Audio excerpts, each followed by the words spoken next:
예수님께서 제자들과 마지막 식사를 마친 후에 감람산이라는 곳에 있는 겟세마네라는 곳으로 가십니다. 감람산은 올리브 나무가 많은 산이었고요. 그 가운데 겟세마네라는 곳은 기름 짜는 틀이 있던 곳입니다.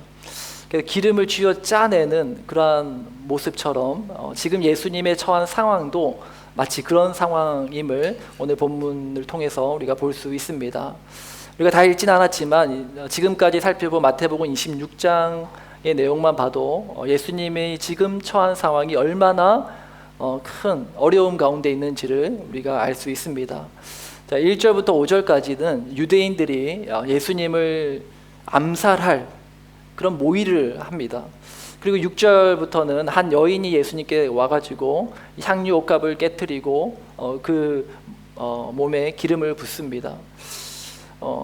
그것을 가리켜 예수님께서는 그 여인이 나의 장례를 준비한 것이다. 예수님은 자기의 죽음이 서서히 다가오고 있음을 아신 거죠. 또 그리고 14절부터 16절은 가룟 유다가 배신할 것을 배신하고 있는 장면이 나오고요. 그리고 제자들도 너희도 나를 오늘 밤에 다 배신하고 도망할 것이다, 그렇게 말씀하십니다. 그리고 저 멀리서 가룟 유다가 또 칼과 몽둥이를 든 사람들과 함께 예수님을 잡으러 오고 있는 이 상황, 지금이 이 상황이 예수님이 처한 상황이다라는 것이죠. 모든 상황들이 예수님을 죽음으로 내몰고 있는 그러한 상황인 것입니다. 점점 죽음이 다가오고 있는 거예요. 우리도 저마다의 삶 가운데 겟세마네 동산을 지날 때가 있습니다. 우리 학생들도 살면서 어려움이 있어요. 제가 이제 우리 둘째한테 너는 뭐가 제일 힘드니? 라고 물었더니 학교 가는 게 제일 힘들대요. 그때가 좋은 때다. 그 말 해도 전혀 안 들어오죠. 학교 가는 게 싫은 거예요. 공부하는 게 싫고 그냥 놀고 싶고. 청년들의 고통은 무엇입니까? 취업, 진로에 대한 고민이 있습니다. 간절히 바라던 학교에 진학하지 못하고 또 간절히 취업하길 기대했던 회사에 취직이 안 되면 세상이 무너지는 그런 경험을 하게 되죠. 장년들의 고통은 무엇입니까? 자녀를 키울 때 많은 어려움이 있고 또 먹고 사는 문제 때문에 또 어려움을 겪습니다. 또 이제 좀 살만하다 싶으니까 또 이제 건강의 문제로 또 위기를 맞이하곤 합니다. 예수님에게 이 십자가의 고통은 단순히 육체적 고통만을 의미하진 않았습니다. 예수님에게 있어서 이 십자가의 고통이 가장 힘들었던 이유는 아버지와의 단절 때문이었죠. 그래서 예수님은 죽음이 다가올수록 더 깊이 하나님께로 들어가고 계시는 것을 보게 됩니다. 그리고 그 방법이 오늘 본문을 통해서 확인할 수 있는데 그것이 바로 기도라는 것을 보게 됩니다. 겟세마네 동산에 기도하러 가실 때 이제 12명의 제자들 가운데 이제 가룟 유다는 거기 없었겠죠. 11명의 제자가 있었는데 그 중에 이제 8명의 제자들에게는 이제 산 밑에서 너희가 여기서 나를 기다려라 라고 얘기하시고 3명의 제자 베드로, 야고보, 요한을 데리고 더 깊은 산 속으로 들어가십니다. 한 가지 의문이 들죠. 왜 예수님은 11명의 제자 다 데리고 겟세마네로 가지 않으시고 3명의 제자들만 따로 불러가지고 기도하러 가신 것일까? 왜 예수님 제자들을 차별하시나? 그런 의문이 들지 않습니까? 8명의 제자들에게는 너희가 여기 앉아 있으라 라고 말씀하셨고 또 베드로, 야고보, 요한을 데리고 가서는 너희는 여기 머물러 깨어 있으라, 나와 함께 기도해라, 그렇게 말씀하십니다. 마태는 예수님이 하신 이 말씀들을 한자도 빠짐없이 정확하게 기술하고 있어요. 다시 말해서 예수님은 이 모든 상황들 8명의 제자들을 남기시고 또 3명의 제자들만 따로 데리고 가셔서 자기는 더 깊은 곳으로 가셔서 기도하시는 이 모든 상황들을 예수님께서 의도적으로 연출하셨다라는 것을 우리는 알게 됩니다. 우리가 이 상황을 한번 카메라 앵글을 위에서 아래로 이 상황을 내려다보는 장면을 한번 연상해 봤으면 좋겠습니다. 예수님의 제자 공동체가 세 그룹으로 나누어지는 거예요. 기도하시는 예수님이 있고요. 또 그와 얼마 좀 떨어진 곳에 베드로, 야고보, 요한이 굉장히 피곤한 몸으로 예수님과 함께 기도하려고 애를 쓰고 있습니다. 자, 그리고 이제 산 중턱에는 8명의 제자들이 예수님을 기다리고 있고요. 또 저 멀리서는 로마 군사들이 가룟 유다가 대제사장들과 이제 대동하여 이제 예수님을 잡으러 오고 있는 이 상황입니다. 이걸 뭘 보여줍니까?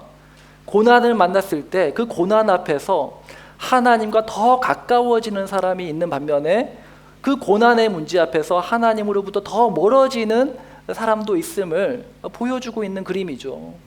고난은 사람을 갈라놓습니다. 누군가는 하나님께로 더 가까이 나아가기도 하고, 또 누군가는 고난을 만났을 때 하나님으로부터 점점 멀어지는 거예요. 무엇이 그 거리를 나눌까요? 기도가 그 기준을 갈라놓는다라는 것을 오늘 본문을 통해서 보게 됩니다. 하나님을 아는 지식이라는 유명한 책이 있는데 그 책에 이런 구절이 있습니다. 기도하고자 하는 열망이 없다면 이는 우리가 아직 우리의 하나님을 거의 모른다는 분명한 표시다. 예수님은 11명의 제자 중에 따로 3명의 제자들을 불러서 데리고 기도의 자리로 가셨어요. 그리고 나머지 8명은 기도의 자리로 나아가지 않습니다. 네. 우리 이서가 또 기도의 자리로, 깊은 자리로 나오고 있는 이런 반면에 또 많은 경우에 저 멀리 가까이 안 나오려고 하잖아요. 이서 얼마나 아름답습니까? 예배를 사모함으로 더 깊은 곳으로 나오고자 하는 마음, 이런 마음이 가져야 된다는 것이죠. 이런 믿음 없어도 성경 배울 수 있어요. 믿음 없어도 교회에서 하는 많은 활동들에 참여할 수 있습니다. 그러나 믿음 없이는 기도는 할 수 없어요. 왜냐하면 기도야말로 영적인 행위고 믿음의 행위이기 때문입니다. 사람들로부터 힘들다는 얘기를 많이 듣습니다. 몸이 아파서 힘들고, 또 직장 생활이 힘들고, 또 뭐 먹고 살기 힘들다, 경기가 어려워서 힘들다, 그런 말을 종종 듣습니다. 그런데 더 큰 문제가 무엇이냐? 그럼에도 불구하고 기도의 자리로 나오지 않는다라는 것, 이것이 더 큰 문제 아닙니까? 문제를 만났을 때 먼저 하나님 앞으로 기도의 자리로 나아갈 수 있는 우리 모든 하늘샘교회 성도님들 되시기를 주님의 이름으로 축복합니다. 아멘. 자, 인생의 가장 큰 위기 앞에서 예수님은 기도의 자리로 나아오셨어요. 오늘 본문을 통해서 예수님의 기도를 좀 더 구체적으로 한번 살펴보기 원하는데요. 그래서 우리도 위기의 순간에, 어려움을 만났을 때, 우리가 인생을 살면서 어떤 문제를 맞닥뜨렸을 때 우리 예수님처럼 기도의 자리로 나아갈 수 있는 우리 모두가 될 수 있길 바랍니다. 먼저 첫 번째 예수님의 기도를 통해서 좀 주목해 볼 수 있는 말씀, 우리 38절 말씀인데요. 우리 38절 말씀을 함께 읽겠습니다. 시작. 이에 말씀하시되 내 마음이 매우 고민하여 죽게 되었으니 너희는 여기 머물러 나와 함께 깨어 있으라 하시고. 자, 예수님이 기도하시는 모습에서 우리가 첫 번째 주목하고 싶은 사실은 예수님께서는 기도의 동력자를 세우셨다라는 사실입니다. 예수님은 제자 중 3명을 따로 불러서 그들에게 나와 함께 깨어 있으라, 깨어 기도해라, 그렇게 당부하셨어요. 여러분, 삼위 하나님 가운데 제2위격이신 성자 예수님, 그분께서 제자 공동체에게 기도를 요청하셨다라는 것입니다. 예수님은 베드로, 야고보, 요한이 피곤해서 제대로 기도하지 못하고 졸음에 빠질 것을 아셨을까요? 모르셨을까요? 분명히 아셨을 거예요. 너무나도 피곤한 몸을 이끌고 예수님 따라온 이 베드로, 야고보, 요한, 그런데 그들에게 3번씩이나 나와 함께 깨어 기도하라고 당부하셨습니다. 마태는요, 제자들이 잠든 그 모습보다 제자들에게 기도 요청하시는 예수님의 모습을 더 강조해서 보여줘요. 마태뿐만 아니라 병행 구절인 마가복음, 누가복음을 봐도 이 대목에서 이 3명의 제자들의 모습이나 또 어떤 대사는 찾아볼 수가 없어요. 근데 복음서 기자가 동일하게 강조하는 것은 그 졸음을 이기지 못하고 있는 제자들에게 찾아가셔서 3번씩이나 그들을 깨워서 나와 함께 기도해라 말씀하시는 그 예수님의 모습을 더 강조해서 보여주고 있다는 겁니다.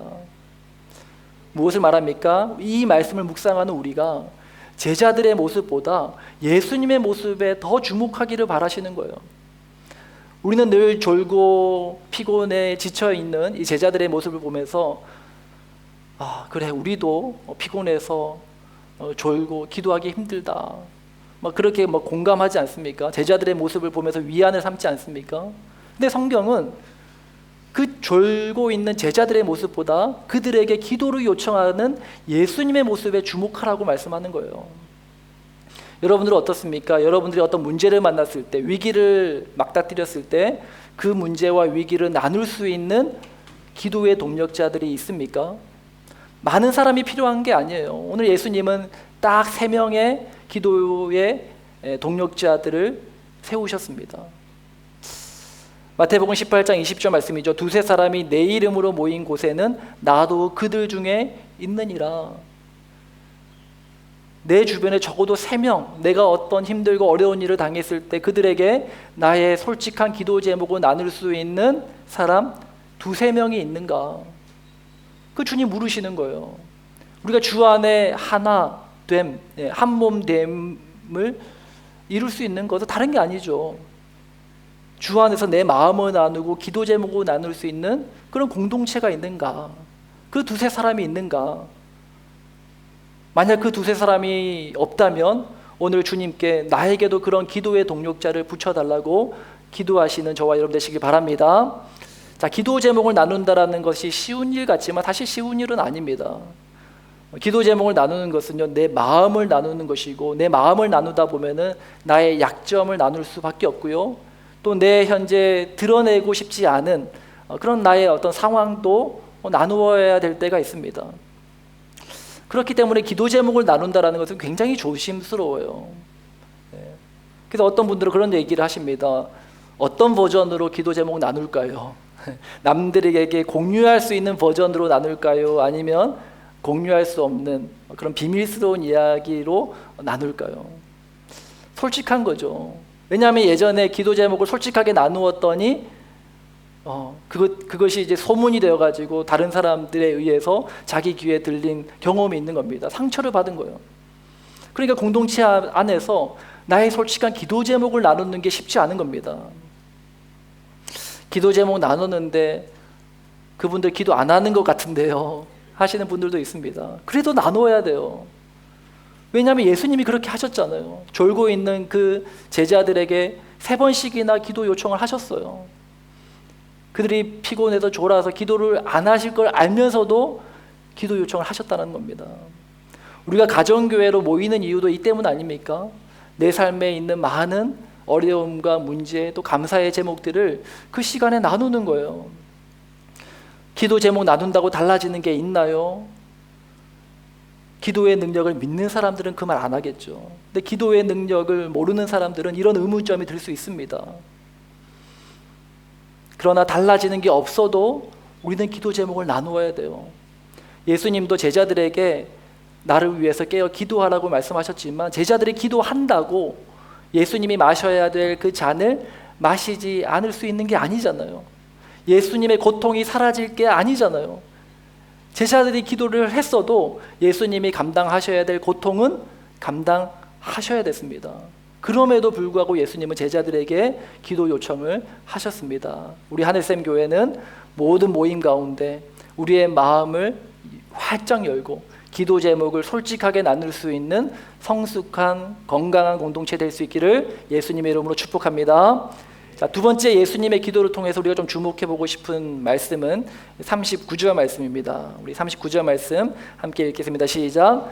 조금 나아가사 얼굴을 땅에 대시고 엎드려 기도하여 이르시되 내 아버지여 만일 할만하시거든 이 잔을 내게서 지나가게 하옵소서. 그러나 나의 원대로 마시옵고 아버지의 원대로 하옵소서. 예수님께서 하나님께 기도하실 때 뭐라고 기도하십니까? 이 잔을 내게서 지나가게 하옵소서. 이 잔이 무엇을 의미합니까? 예수님이 감당해야 될 십자가 고통을 말하죠. 예수님께서 지금 자신이 짊어져야 될 그 십자가 죽음을 피할 수 있으면 피하고 싶습니다. 그렇게 이야기하고 있는 것입니다.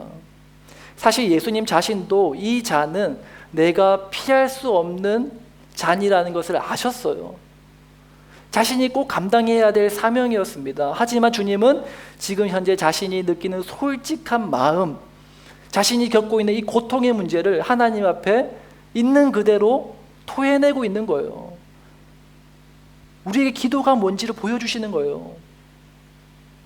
고통이 없는 척, 괜찮은 척, 아닌 척, 그렇게 나와서 거룩한 척 기도하는 것이 기도가 아니라 지금 내가 현재 느끼는 이 고난의 문제, 고통의 문제 가감없이 하나님 앞에 솔직하게 털어놓는 것, 이것이 기도다라는 것입니다. 예수님께서 솔직한 자기의 마음을 있는 그대로 하나님께 털어놓을 수 있었던 이유와 근거가 뭘까요? 기도를 들으시는 그분이 나의 아빠, 아버지이심을 예수님은 아셨던 거예요. 여러분, 드라마 폭삭 속았수다 제가 여러 번 이제 언급하셔가지고 이제 뭐 얘기만 해도 웃으시는데, 명대사 가운데 이 주인공 양관식이가 자기 딸 금명이 시집 보낼 때 결혼식장에서 했던 유명한 대사가 있어요. 금명이가 나는 결혼식장에서 절대 안 울 거야. 무슨 일이 있어도 나는 안 울 거야 이러잖아요. 그런데 아빠의 이 말 한마디가 금명이를 펑펑 눈물을 흘리게 만들었습니다. 그 명대사가 뭔지 아십니까? 수 틀리면 빠꾸, 아빠한테 냅다 뛰어와. 5살 정도 됐을 때 금명이가 처음 먹어보는 반찬이었어요. 아빠가 하는 말이 아니다 싶으면 그냥 뱉어, 맛없으면 그냥 뱉어, 아빠가 치울게, 괜찮아. 8살 정도 됐을 때 초등학교 이제 갓 입학하는 첫날 등교일에 아니다 싶으면 냅다 집으로 뛰어와, 아빠가 기다리고 있을게. 학교 운동회 달리기 이제 시합을 해야 되는데 자빠지면 아빠한테 달려와, 아빠가 지켜보고 있을 거야. 대학 수능 시험 날에 문제 풀다 안 되겠으면 그냥 뛰쳐나와, 아빠가 집에서 기다리고 있을게. 그러면서 금명이가 이제 독백을 하거든요. 떨어져도 아빠가 있다는 그 한마디가 얼마나 든든했는지, 떨어져도 아빠가 있다라는 그 한마디가 얼마나 든든했는지. 하나님이 우리의 아버지가 되어주신다라는 말의 의미가 바로 그런 거죠. 수 틀리면 빠꾸할 수 있는 곳이 우리 아버지의 집인 줄 믿습니다. 하늘 아버지께 하는 기도는 바로 이런 나의 아버지께 하는 투정과도 같은 거예요. 어떠한 투정도 하나님 다 받아주시는 것을 우리가 믿는 것입니다. 그러니 기도는 너무 유창하게 잘해야 된다라고 생각하지 마시기 바랍니다. 아빠한테 말하는데 무슨 유창하게 할 이유가 있습니까? 좀 더듬거리면 어떻습니까? 앞뒤가 안 맞으면 어때요? 우리 아빠에게 내가 무슨 말을 해도 들으시는 그 아빠에게 하는 말이잖아요. 제가 누구에게 한 번씩 기도 부탁드리면 좀 기도를 잘 못하니까 나는 좀 시키지 마세요라고 하시는 분들이 있습니다. 근데 그거 아십니까? 그런 분들이 기도 제일 잘하세요. 그 솔직한 기도가 가장 은혜가 되는 겁니다. A.W. 토저라는 목사님이 이런 말을 하더라고요. 기도가 너무 유창할 때쯤 되면 사실 자기에게 기도하고 있는 것이다. 너무 기도 잘해야지, 유창하게 해야지, 줄줄줄 잘잘잘 기도가 막히면 안 되지. 자기 만족 아닙니까? 솔직한 것은 그런 게 아니죠. 진실한 마음, 하나님 앞에 숨김없는 솔직한 기도가 하나님이 우리에게 들으시기 원하시는 기도인 줄 믿습니다. 자, 세 번째 우리가 예수님의 기도를 통해서 좀 주목하고 싶은 사실은 44절 말씀인데요. 우리 함께 읽겠습니다. 시작. 또 그들을 두시고 나아가 세 번째 같은 말씀으로 기도하신 후. 자, 예수님께서는 겟세마네 동산에서 기도하시는데 이 잔이 내게서 지나가게 하옵소서. 그러나 나의 원대로 마시옵고 아버지의 원대로 하옵소서. 이 똑같은 기도를 몇 번 하셨다고요? 3번 하셨다라는 거예요.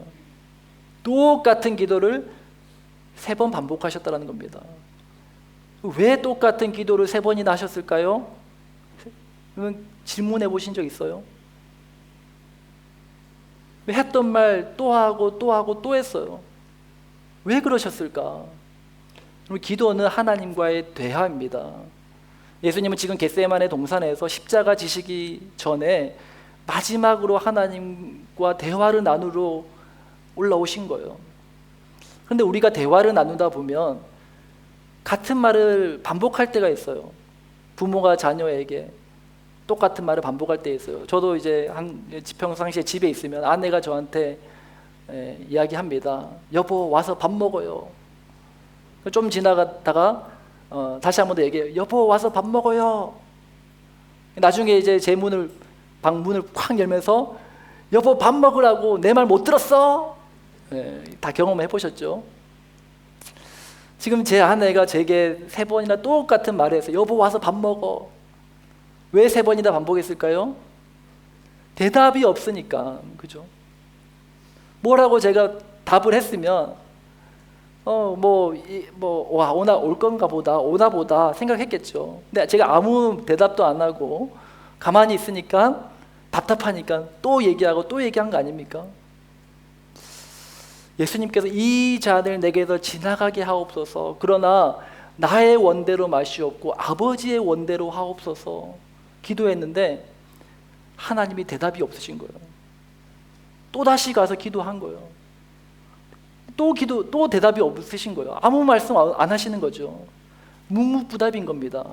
하나님이 침묵하신 거예요.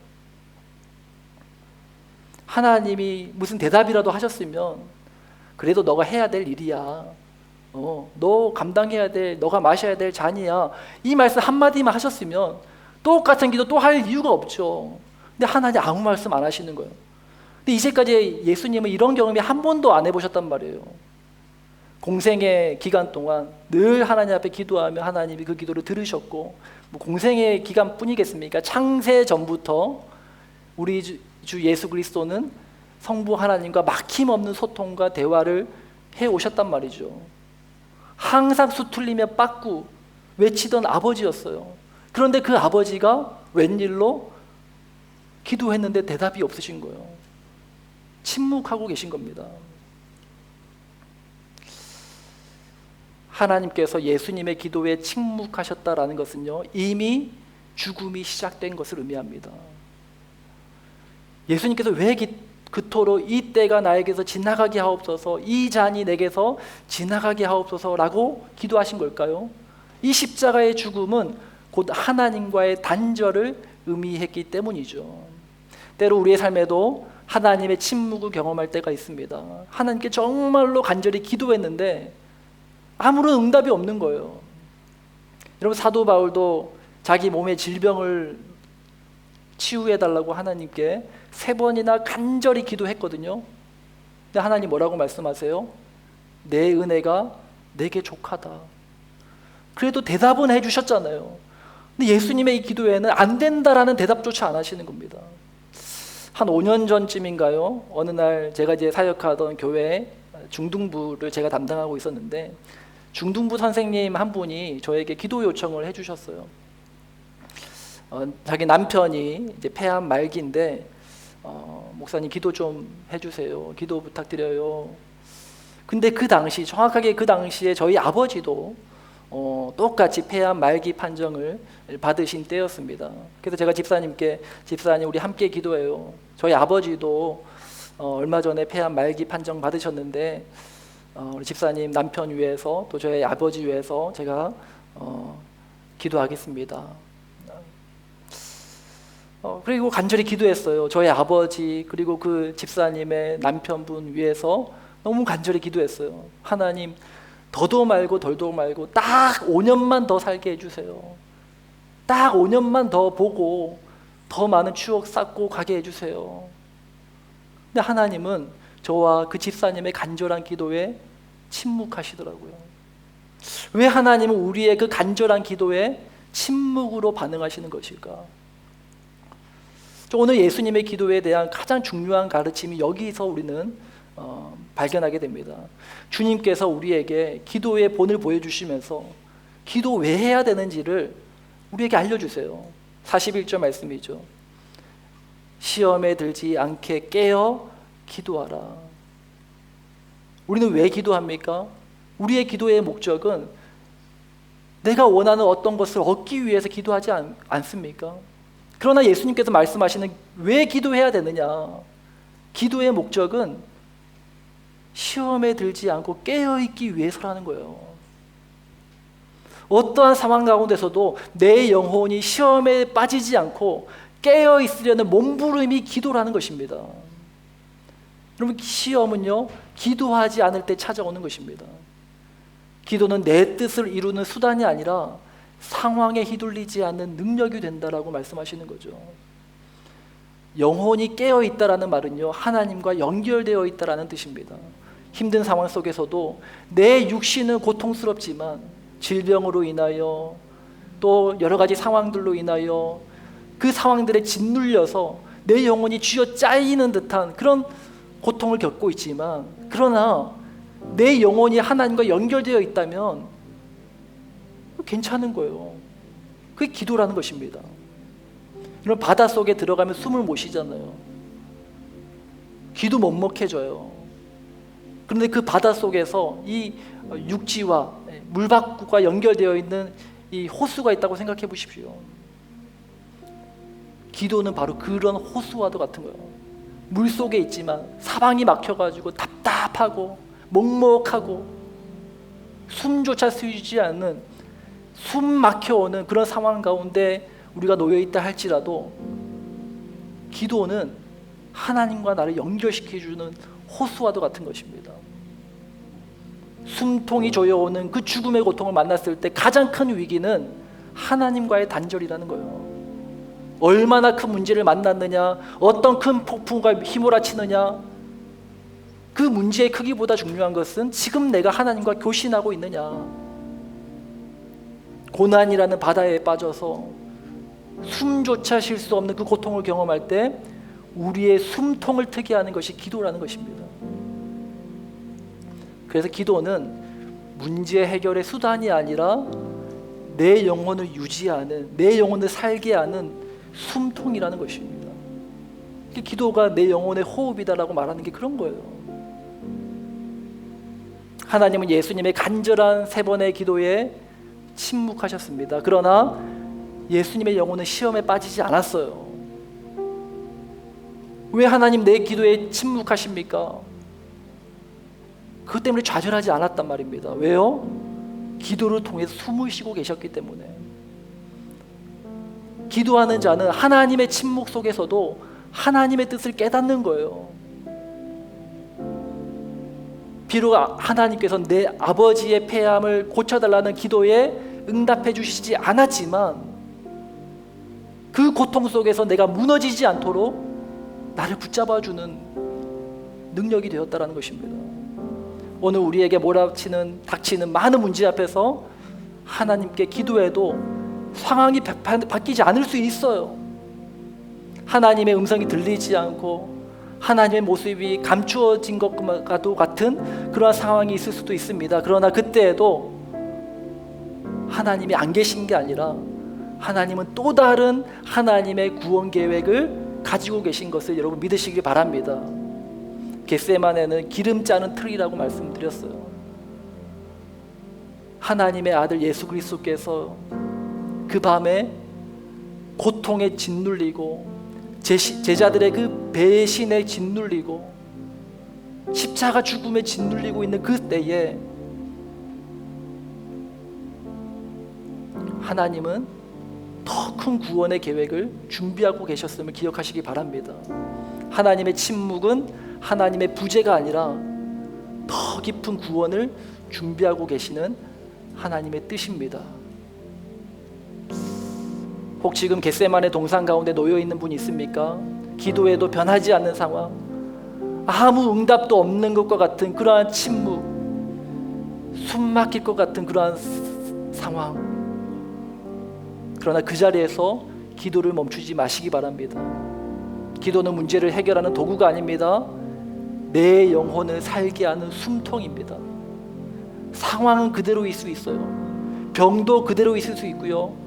문제도 그대로 있을 수 있습니다. 그러나 기도하는 영혼은 결코 시험에 빠지지 않습니다. 무너지지 않습니다. 그러니 겟세마네를 지나고 있다면 기도하시기 바랍니다. 그 눌림의 자리에서, 쥐어 짜이는 자리에서, 무너질 것 같은 그 자리에서 기도의 자리로 나오시길 바랍니다. 이 시간 함께 말씀을 생각하면서 함께 찬양하기 원합니다. 이 찬양, 기도할 수 있는데 왜 걱정하십니까? 기도하면서 왜 염려하십니까? 기도는 하나님과 나를 연결시켜주는 영적인 호흡이고 나의 숨통을 트게 하는 것이 기도입니다. 하나님, 주님 앞에 나아가겠습니다. 더 깊은 자리, 기도의 자리로 내가 나아가겠습니다. 이렇게 결단하면서 우리 함께 찬양하며 나아가겠습니다.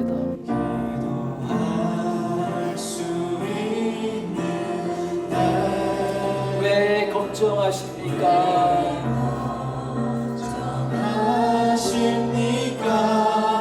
기도하면서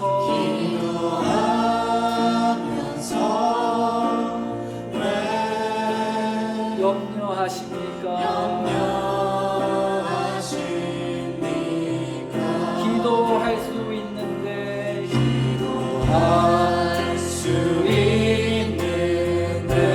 왜 실망하십니까?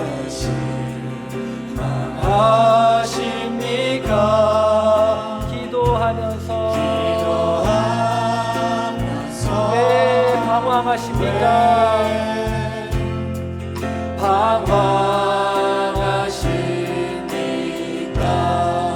주님 앞에 무릎 꿇고 간구해 보세요. 마음을 정결하게 뜻을 다하여 기도할 수 있는데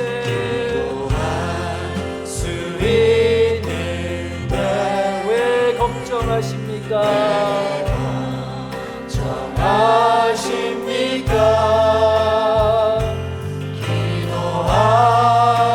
기도하면서 왜 염려하십니까? 기도할 수 있는데 왜 실망하십니까?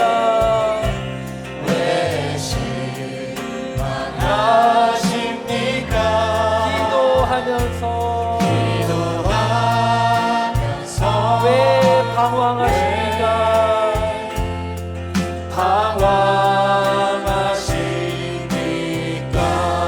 주님 앞에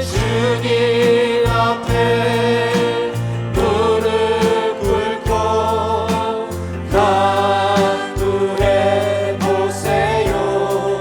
마음을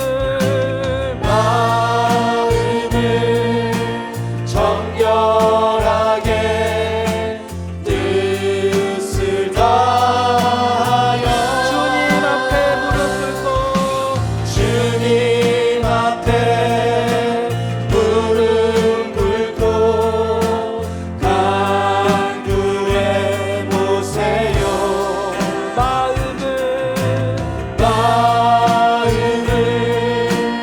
정결하게 뜻을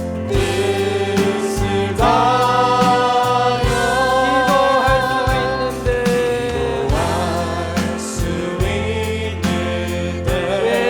기도할 수 있는데 왜 걱정하십니까?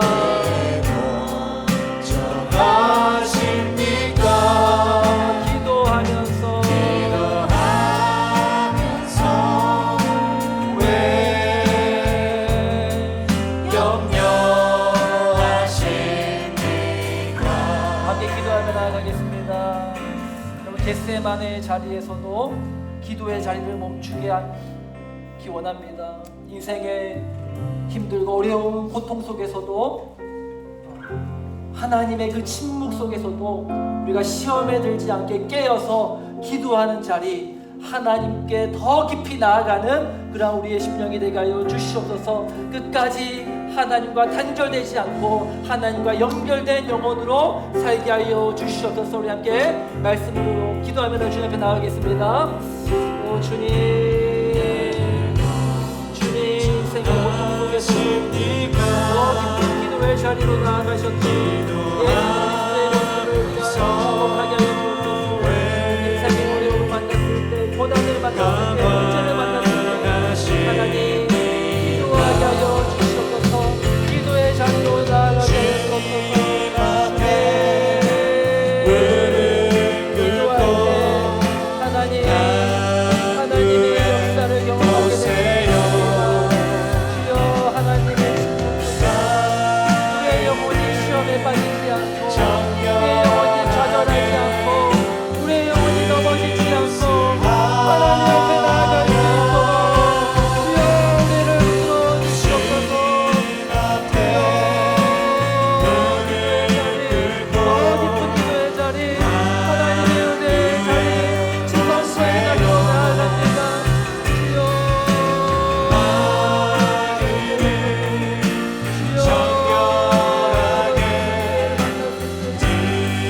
자리에서 멀어지지 않게 하옵소서. 주여 더 깊은 기도의 자리로 나아가게 하여 주옵소서.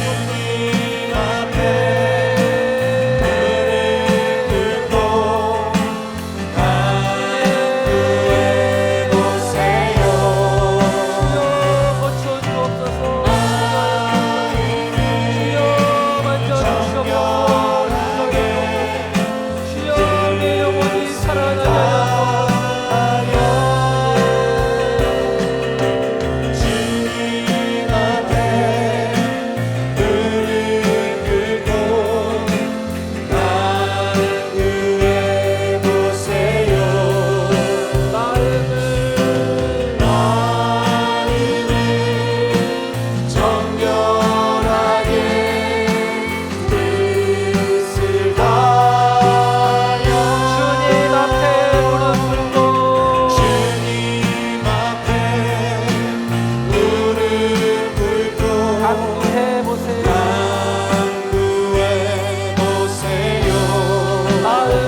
정결하게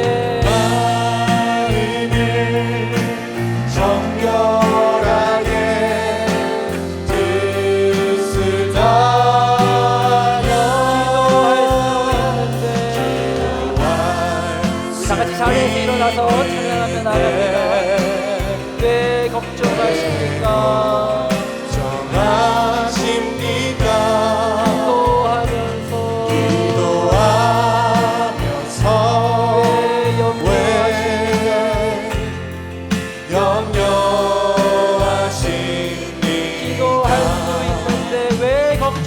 기도할 수 있는데 왜 걱정하십니까? 왜 걱정하십니까?